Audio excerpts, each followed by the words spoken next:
Any statement at this time? Yes, Your Honor, may it please the court? Yes. Defense counsel.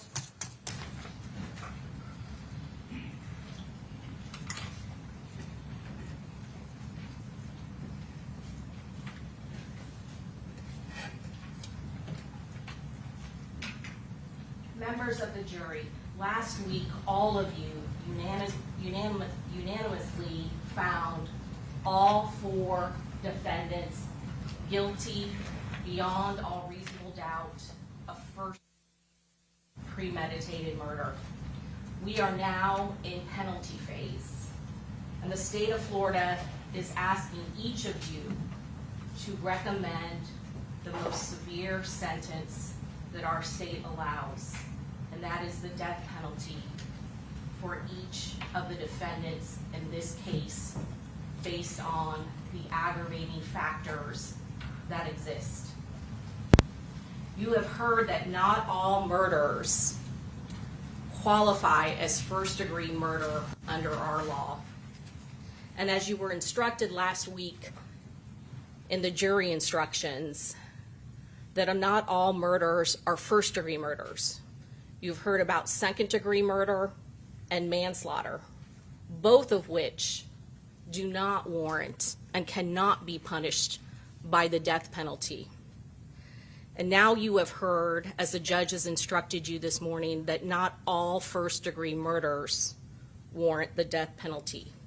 The law in the state of Florida requires that only first-degree murders where aggravation has been proven beyond a reasonable doubt can warrant the death penalty. And the law requires at least one aggravating factor to justify and warrant the death penalty. In this case, you have heard that all of the defendants in this case have more than one. Rashad Murphy has 4 aggravating factors. Davion Murphy has 4 aggravating factors. Sean Gathright has 2 aggravating factors. And Isaiah Chance has Sean Gathright has 3 aggravating factors. And Isaiah Chance has 2 aggravating factors. All of the defendants meet the requirements that warrant the aggravation which is required, that warrant the most severe sentence in the state of Florida. Last week, it was the state of Florida's burden to prove the elements of the facts of the case, the elements of first-degree murder, and all of the other charges beyond and to the exclusion of any reasonable doubt. This phase of the trial, we will prove the aggravation beyond all reasonable doubt. All of these aggravating factors have already been proven beyond a reasonable doubt by the evidence that you have already heard in the guilt phase. One of the aggravating factors not only has been proven by the evidence, but it is inherent in your verdict and already found by all of you to have been proven beyond a reasonable doubt. I'm going to go through each of these aggravating factors that apply to each of the defendants. Starting with Rashad Murphy, that first aggravating factor, the defendant was contemporaneously convicted of another felony involving the threat of violence or the use of violence against another person.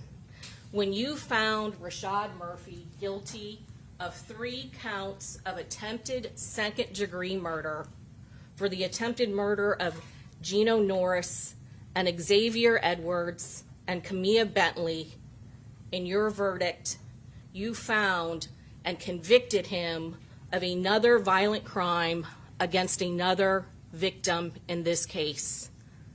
That is one of his aggravating factors. That is what aggravates this crime beyond a first-degree homicide. 3 additional victims of violent crime. Those count as one aggravating factor against Rashad Murphy. and it is inherently decided by all of you when you found and convicted him of those 3 counts of attempted second-degree murder. The defendant knowingly created a great risk of death to many persons. Again, based on the facts and the evidence that has already been presented to you and proven to you in the guilt phase, Rashad Murphy, there is no doubt that he was one of the shooters. And the facts in this case shows that he created a great risk of death to many people.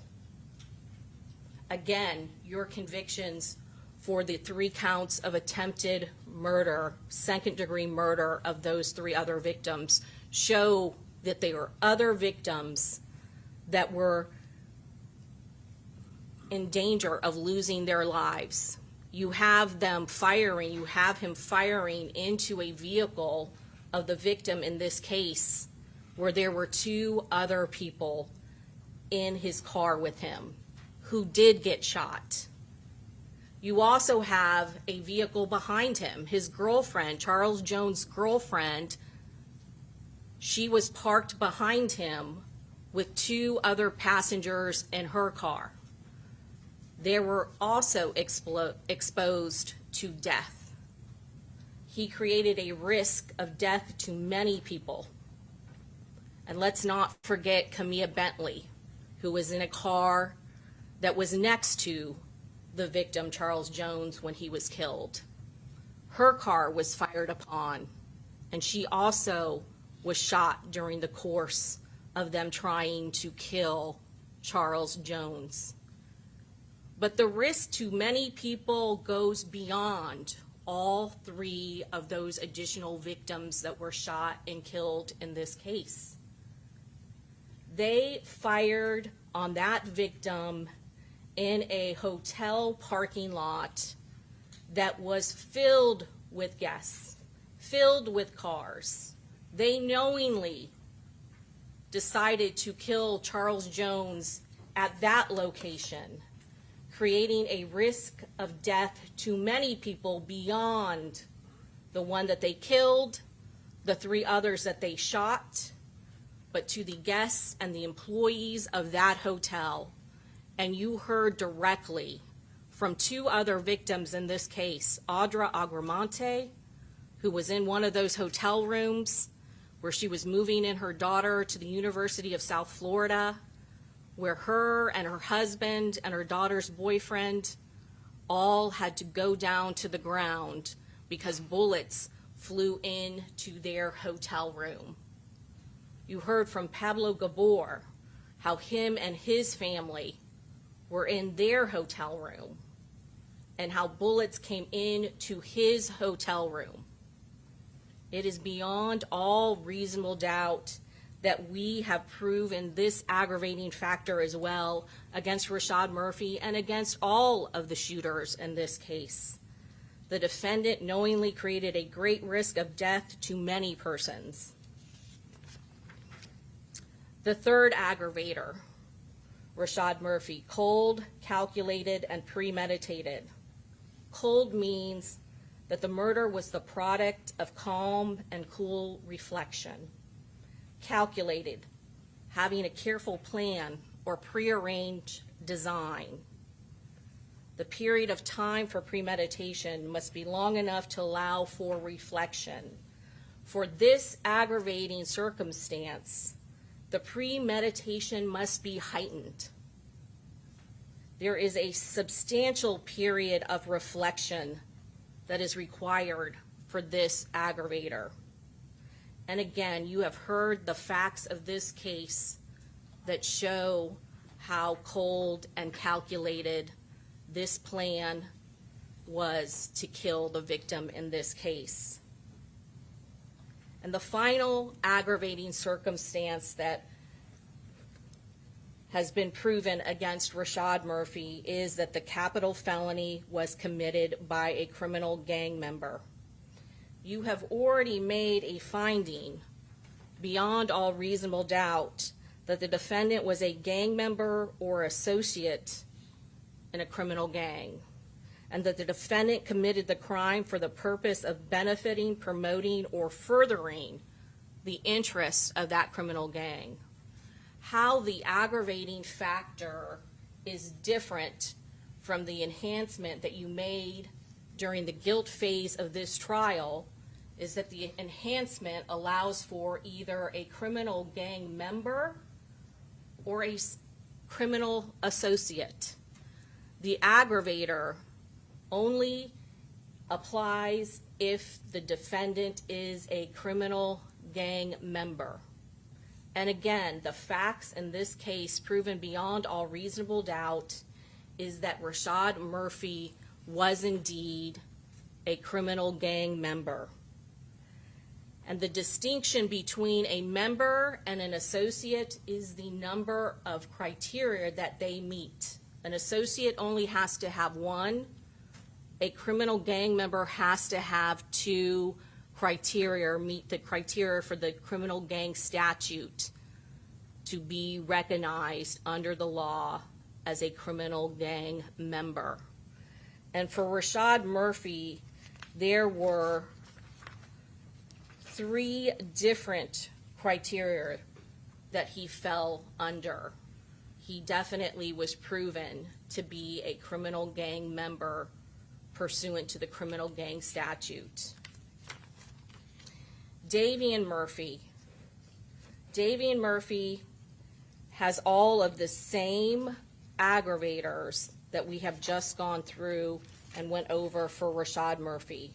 That he was contemporaneously convicted of another felony involving the use of violence to another person. And again, you have already convicted him beyond and to the exclusion of all reasonable doubt of 3 counts of attempted second-degree murder. The defendant, who was a shooter in this case, knowingly created a great risk of death to many persons. Cold, calculated, and premeditated, and that he was a criminal gang member when he committed this capital felony. And again, he had met three of the criteria of being a criminal gang member. There is no reasonable doubt that he was a criminal gang member and that he committed these crimes to benefit the interests of a criminal gang. Sean Gathright, there are 3 aggravating factors. That he was convicted of a felony involving the use or threat of violence to another person. Again, he was a shooter in this case, and he was convicted of 3 counts of attempted second-degree murder. The defendant knowingly created a great risk of death to many persons. Again, as a shooter, he exposed not just the victim to death, but all 3 of those other victims who were shot and could have died, as well as all of the other individuals in the victim's party that were in those vehicles and in the line of gunfire. And those victims that were in the hotels that also were in the line of gunfire. The last defendant, Isaiah Chance, also has the aggravating factor of cold, calculated, and premeditated, and that the capital felony was committed by a criminal gang member. Again, he had 4 different criteria that he met to prove that he was a criminal gang member. We anticipate and expect that you will hear from each of the defendants and that they will present to you evidence of mitigation. And just as Judge Sisco has instructed you this morning, you will independently look at each of the defendants separately and evaluate the aggravation and the mitigation individually for each defendant, and then make a decision as to what the appropriate sentence will be. Again, you will be instructed that the law neither compels you or requires you to recommend a death sentence. However, the law does require that you as a juror determine the weight of the aggravators and the mitigation for each defendant in this case. You decide how much weight to give the aggravators in this case. You decide how much weight you are going to give the mitigation that each defendant presents to you. And they have to prove their mitigation by the greater weight of the evidence. And each of you will decide whether or not they have met that burden and how much mitigation you are going to, how much weight you are going to give their mitigation. And again, this is not a mathematical equation. It is about the quality of evidence. The law requires a death sentence is only warranted in a first-degree murder case where there is at least one aggravating factor that has been proven beyond a reasonable doubt. There is no more difficult decision as a juror in a criminal case than a juror will ever have to make than to determine whether or not a death sentence is warranted. But in this case, as to each defendant, there is more than one aggravating circumstance that has been proven beyond any reasonable doubt. And all of the defendants, all of them, have the aggravating factor of cold, calculated, and premeditation. This is a first-degree premeditated murder that is heightened. This is a senseless killing. I submit to you the facts that you heard during the guilt phase show how the victim was executed with cold, calculated precision. This was heightened premeditation beyond what is required for premeditation. The evidence showed and proved that there was a significant time of reflection, thinking about how to commit first-degree premeditation. They thought about it, and the evidence shows how much they planned all of the details, how they carefully planned all of the details. They made travel arrangements. They acquired weapons in advance. They acquired ammunition in advance. They planned and decided how they would look and what they would wear so that they could get away with murder. They acquired masks, dark clothing. They discussed how they would communicate with one another, who would not be using their devices, carefully planning how and where and who would do what. Those are strong evidence beyond all reasonable doubt of how aggravating this homicide is and what separates it from any other first-degree homicide. And after you have weighed all of the aggravation and the mitigation, we will ask you individually to recommend the death penalty against each and every one of the defendants in this case. Mr. Hernandez, do you make an opening statement at this time? Thank you, Your Honor. May I please report? Yes. Counsel. Good afternoon, ladies and gentlemen. I want to begin by thanking you for your service. We've been here 5 weeks, and your attention to this matter has been exemplary. And certainly in the course of this penalty phase, we're not disputing your verdict at this time. We respect it, and we're moving on. This is my opportunity as well as the other attorneys, to show you reasons why a life recommendation is appropriate in this case, specifically to my client, Rashad Murphy. During jury selection, which seems like a long, long time ago, and it's the reason that you're here on this jury panel, is that you all committed to keeping an open mind if the verdict of guilty was, in fact, a verdict as charged of first-degree murder. And, of course, here we are.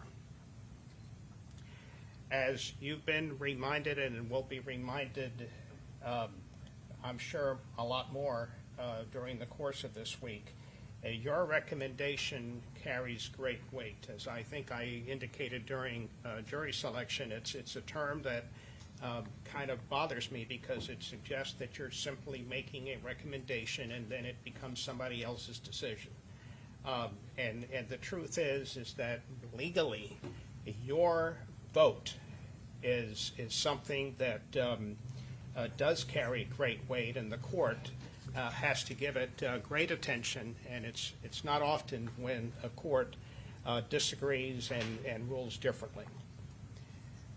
As you know, aggravating factors have to be proven by the same standard that we had during first phase, proven beyond a reasonable doubt, and at least one aggravating factor is required. On the other hand, mitigating circumstances can be proven by the greater weight of the evidence. We talked about it in jury selection, that it basically is just tipping the scales. If you believe that more likely than not some mitigating circumstance is presented to you, that's enough for you to consider it as a mitigating circumstances and compare it to whatever else is presented in the form of mitigation as well as aggravation. And as you've been told, it is a weighing process, but ultimately you decide what you personally believe is the appropriate vote or decision. And I believe the evidence will show that the appropriate vote is a vote for a life without the possibility of parole. And I want to emphasize that when I say life without the possibility of parole, that means that my client, Mr. Murphy, will die in prison. It's just a matter of whether or not there's no chance of early release or anything of that nature. It's life without the possibility of parole. Now, with respect to Mr. Murphy, my client, there will be basically two parts to the presentation. You will hear from witnesses, family members, or friends that who know the defendant well and can provide information about the defendant's background, childhood, the environment, the neighborhood, and the community that he grew up in. But you will also hear testimony, probably Wednesday is my best guess, from a mental health expert, Dr. Michael Collins, who is a forensic neuropsychologist. He did a full psychological of Mr. Murphy while at the jail before, obviously, the trial began. He reviewed multiple reports and interviewed the defendant, spent hours with the defendant, gaining extensive information about the defendant as a person and his history. And, of course, he conducted a series of psychological tests, allowing him to furnish a comprehensive analysis of the defendant's mental condition and how it relates to the penalty phase, how it relates to the vote that you're going to be asked to provide. There's much more detail to follow, but basically the diagnosis in a nutshell is post-traumatic stress disorder, PTSD. It's a mental health condition triggered by experiencing or witnessing terrifying events, causing symptoms like flashbacks, nightmares, severe anxiety, and uncontrollable thoughts about the trauma. It disrupts daily life, making work, relationships, and sleep difficult. Treatment includes psychotherapy and medication. You will see that Rashad Murphy had an extremely difficult childhood, growing up in a crime-ridden, violent environment. He experienced or witnessed overwhelming, life-threatening, or traumatic events, all causes of post-traumatic stress disorder. The following mitigating circumstances that the defense intends to prove by the greater weight of the evidence is as follows. Number one, the defendant was only 30 years old when the homicide occurred. Number two, the capital felony was committed while the defendant was under the influence of extreme mental or emotional disturbance. Number three, the capacity of the defendant to appreciate the criminality of his conduct or to conform his conduct to the requirements of law was substantially impaired. Number four, the defendant has a history of physical, sexual, or emotional abuse as a child consistent with childhood post-traumatic stress disorder. Number five, the defendant has maintained a loving relationship with family and friends while incarcerated. Number six, the defendant has displayed appropriate behavior and the ability to follow rules while incarcerated. And in fact, you'll see that he in fact received his GED while incarcerated and took 15 hours of parenting classes. Number seven, the defendant has developed religious and spiritual awareness while incarcerated. Number eight, the defendant helped raise his younger siblings, working jobs, including working jobs at a young age to provide financial support. Number nine, the defendant loves his children and has been a very good father to them. Number 10, the defendant, as a minor, was removed from his primary home and placed into foster care due to negligent and abusive situations in the primary home. And then finally, number 11, the defendant has no prior felony convictions.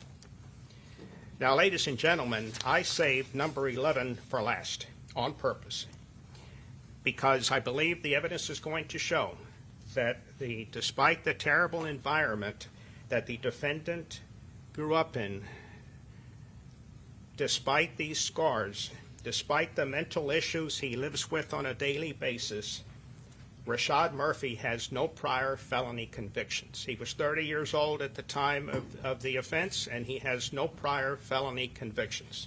Not one. Not one.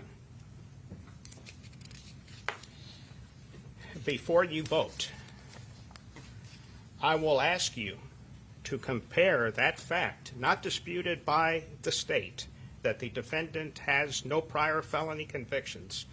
I will ask you to compare that to a career offender. I will ask you to compare that fact to someone who has a prior record of similar crimes or violent behavior. I will ask you to compare that fact to the state's argument that the attempted murders serve as an aggravating factor despite being one incident. They were all one incident. It was all one contemporaneous event. And I would ask you to compare that fact to the state's argument that an aggravating factor is that the defendant was a criminal gang member. That proposed aggravating factor by the state, compare it to the fact that the defendant has no... What's the legal basis? Argument. Overruled, go ahead. I would, thank you, Your Honor. I would ask you just simply to make that comparison. I believe, ladies and gentlemen, that the mitigating circumstances will outweigh any aggravating factors that might be presented by the state. But in any event, I believe that the mitigating circumstances will show that a life recommendation is warranted. Thank you. Okay, very good. Ms. Finkelstein?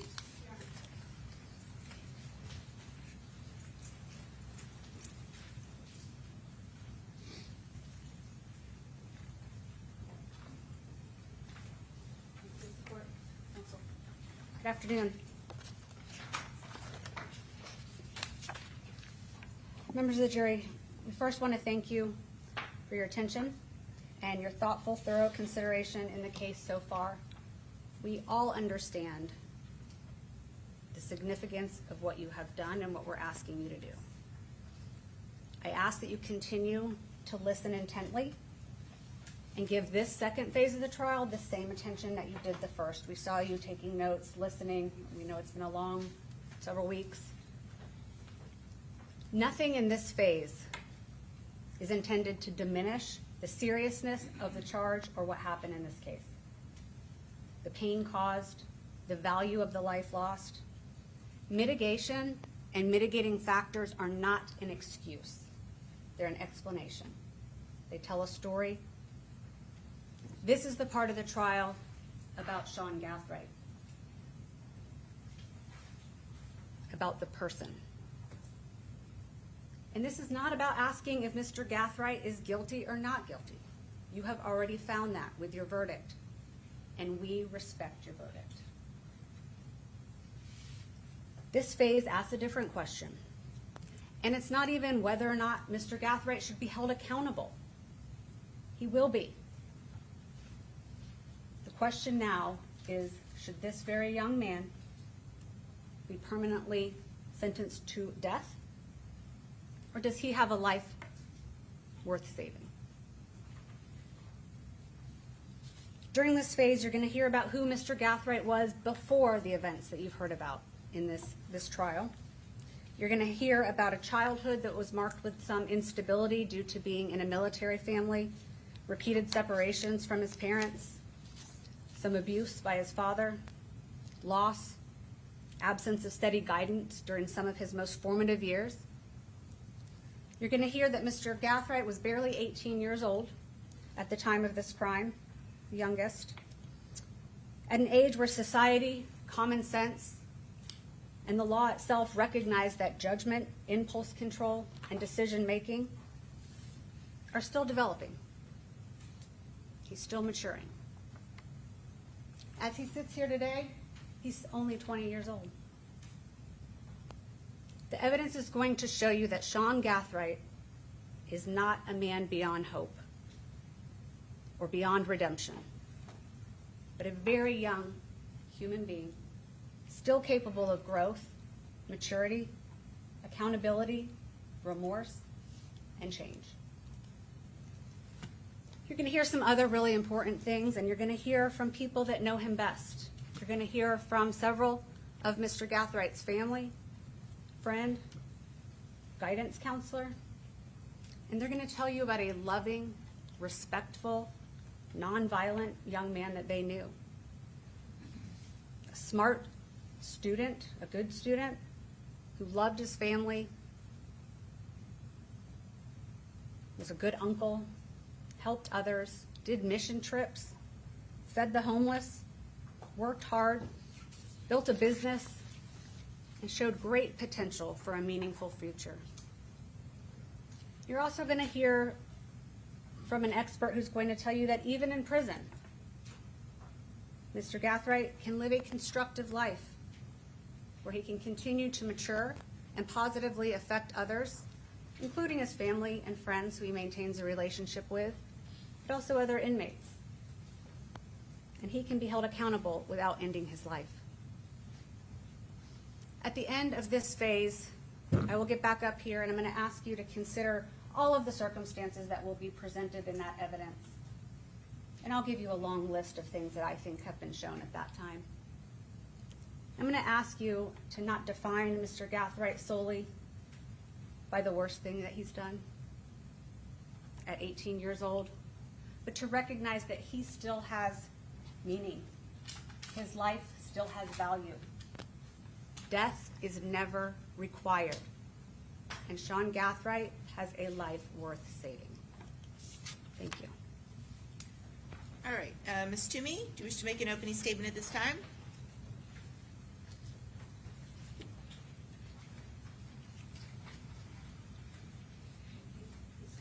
Yep. Good afternoon. afternoon, everyone.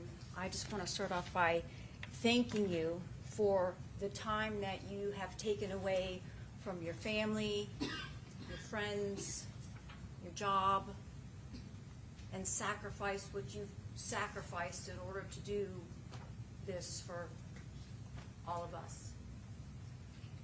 Unfortunately, there's no one in this courtroom that can undo what happened. No verdict, no sentence, no punishment will bring Charles Jones back. His family, his friends,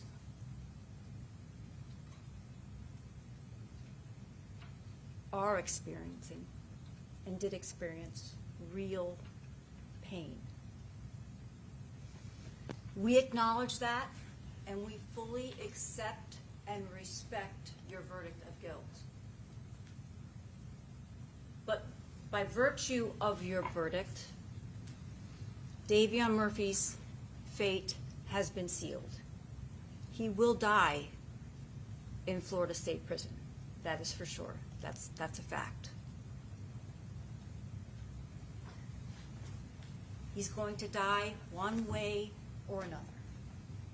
The only question that remains that you have to answer in this phase, in the second phase, is whether Davion Murphy dies when a higher power says so, or when the state of Florida decides that it should be done. It's the only question left. As I said, his fate has been sealed. He will live every minute of every day, of every month, of every year, incarcerated in prison for the rest of his life. There is no parole in the state of Florida. There's no good behavior. There's no gain time.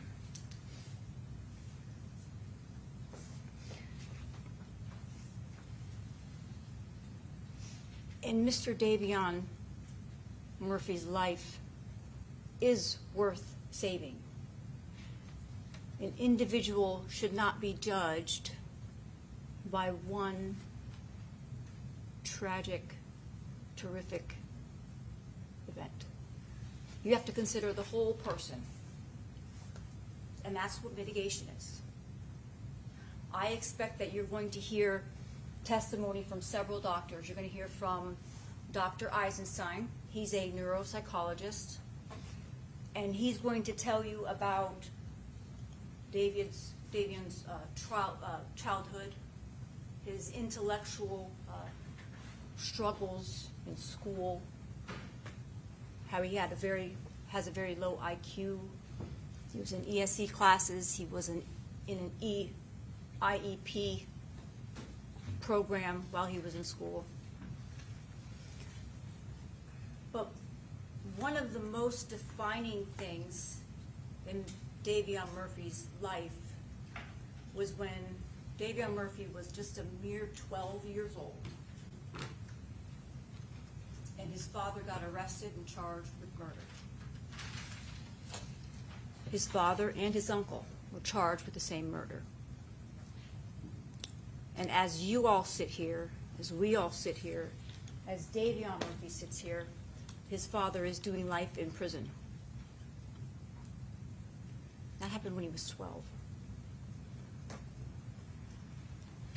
And his uncle is also incarcerated.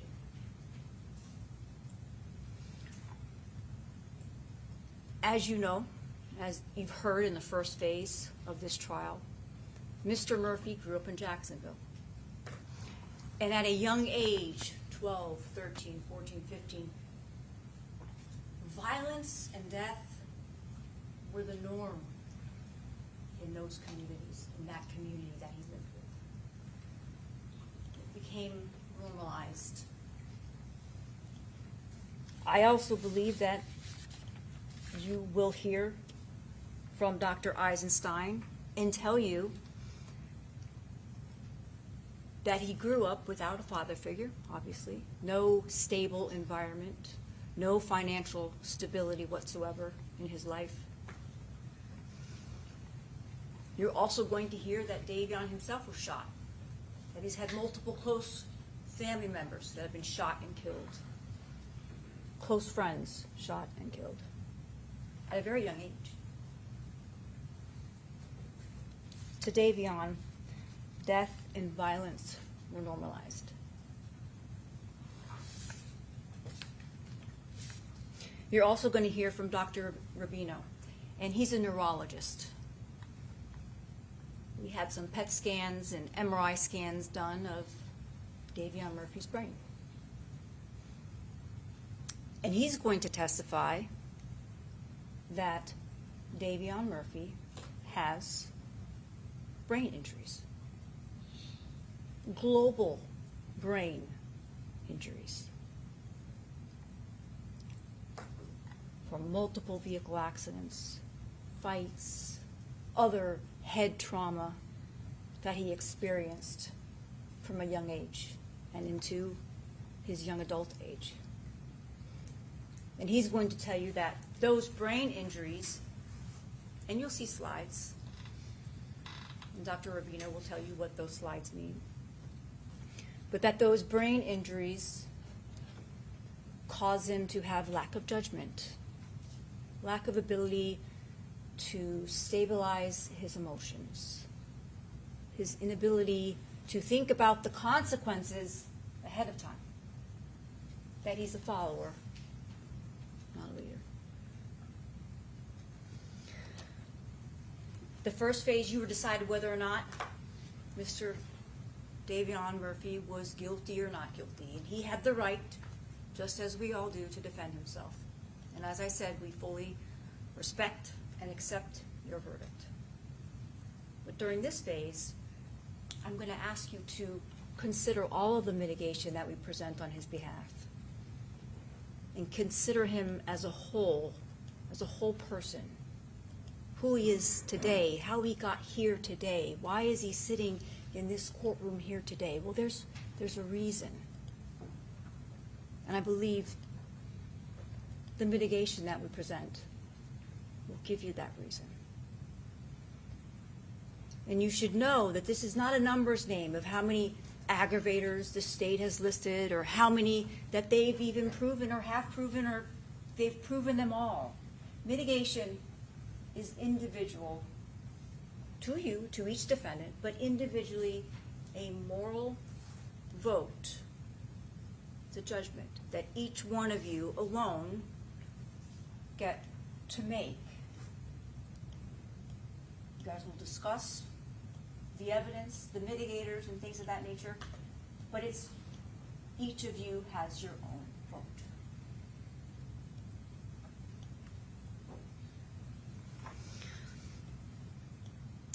I hope at the end of the presentation of the defense mitigation for Davion Murphy,